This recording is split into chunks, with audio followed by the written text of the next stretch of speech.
জয় নিতাই, হরে কৃষ্ণ। শ্রীখোল কৃষ্ণ চ্যানেলে সবাইকে নমস্কার। তোমরা যারা নতুন, চ্যানেলটিকে সাবস্ক্রাইব করে রাখো শ্রীখোলের কিছু ভিডিও পাওয়ার জন্য। নতুনত্ব এবং প্রতিদিনের দিন ভিডিও ছাড়া হয় শ্রীখোলের। তোমরা যারা শিখছো নতুন, খুব কাজে লাগবে এই বাজনাগুলো। আজকে বাজনার টপিক হলো আমাদের জোড়া হাত কীভাবে সাপোর্ট বাড়বে এবং স্পষ্টতা আসবে, তার সাথে টিপ কিভাবে আমাদের জোড়া হাতে আসবে। এই কটা পদ্ধতি আমরা আজকে জানবো, শিখব এবং সঠিক পদ্ধতিতে শিখব। ভুল পদ্ধতি হলে কিন্তু খুব মুশকিল শ্রীখোলের স্পষ্টতা আনার জন্য এবং পরিষ্কার বাজনা বাজানোর জন্য। তো আজকে আমরা শুধু এই জোড়া হাতের কিভাবে জোর বাড়বে এবং স্পষ্টতা আসবে সেইটা আমরা জানব। এই ভিডিওয় জানতে পারবো। অবশ্যই এই সঠিক পদ্ধতিতে যদি আমরা বাড়িতে বাজাই রোজ, হাত পরিষ্কার হবে এবং হাতের জোর বাড়বেই। সেটা এই বাজনা নিজে গ্যারেন্টি দিচ্ছে যে এই বাজনাগুলো বাজালে আসবেই। সেরকম আমাদেরকে আগে বাজাতে হবে, বাড়িতে পরিশ্রম করতে হবে, সাধতে হবে, তো অটোমেটিক এই বাজনাগুলো পরিষ্কারিত আসবে। না কি বাজনা? শুধু আমরা ধা তেটে না তেটে শিখব। তারপর কি জোড়া হাতের ঘেনা দেরে ঘেনা, ঘেনা দেরে ঘেনা, দেরে ঘেনা, খেটা তেরে খেটা, খেটা তেরে খেটা, তেরে খেটা, এই দুটো বাজনা আমরা শিখব।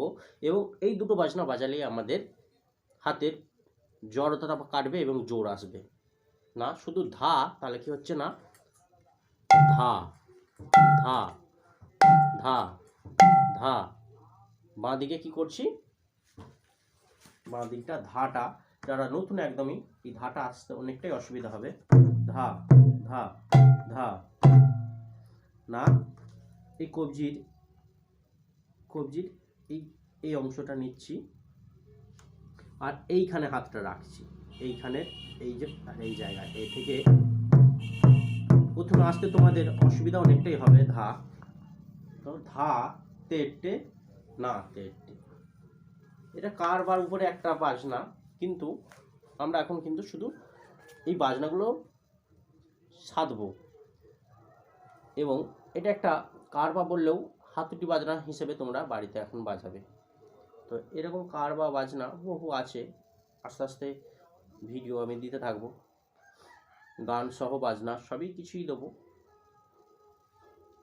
তো সেই বিষয়টা কি হচ্ছে না, ধা তেটে, তাহলে ধা শিখলাম, তেটে না তেটে, তাহলে ধাটা জোড়া পড়ছে এবং খুব সুন্দরভাবে ধায়ের সাপোর্টটা আমাদেরকে আনতে হবে। কিন্তু ধা বাড়িতে শুধু প্র্যাকটিস করার জন্য না তেটে চলে আসছে, কিন্তু ধাটা আসছে না, শুধু ধাটা প্র্যাকটিস করবো। তাহলে কি ধা ধা ধা। এখান থেকে বহু একটা সুন্দর বাজার আসবে,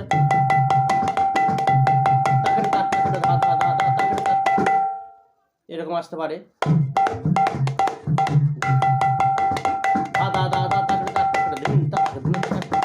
এরকম বহু কিছু বাজনা আসবে।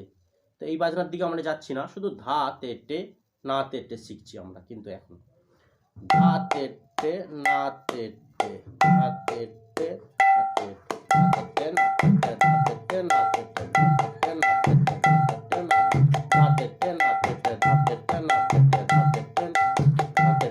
তেটে, ধা তেটে না তেটে, ধা তেটে না তেটে, ধা তেটে না তেটে, ধা তেটে। যখন স্পিড হচ্ছে তখন কিন্তু ধা তেটে না তেটে, ধা তেটে না তেটে, ধা তেটে না তেটে, ধা তেটে না তেটে, ধা তেটে না তেটে, ধা তেটে না তেটে। কিন্তু কি আমরা ধা তেটে না তেটে শুধু আমরা এখন সুন্দরভাবে এটাকে দেখব এবং জানবো।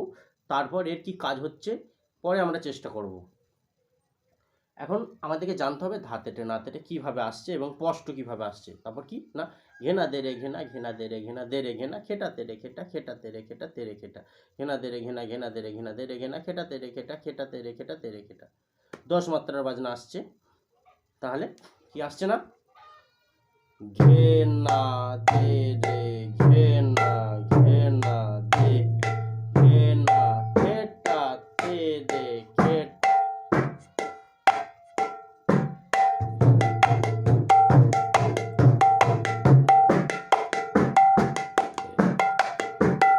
বাজানোটা শুনতে সহজ কিন্তু বাজানোটা অনেকটাই কঠিন। দে এর জায়গাটা সিঙ্গেল যাতে না হয় আমাদের যেন জোড়া পড়ে। এই যে ঘে না দে, ঘে না দে, এই সোজা করে বাজায় ঘে না দে, ঘে না দে, এই জোড়া দে।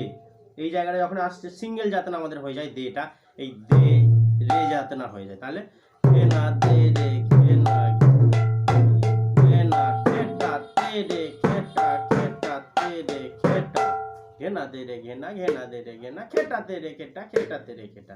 আমরা লয়টাকে বড় করে বাজাবো বাড়িতে যখন আমরা সাধবো, তাহলে ঘে না দে রে, ঘে না, ঘে না দে রে, ঘে না খেটা তে রে, খেটা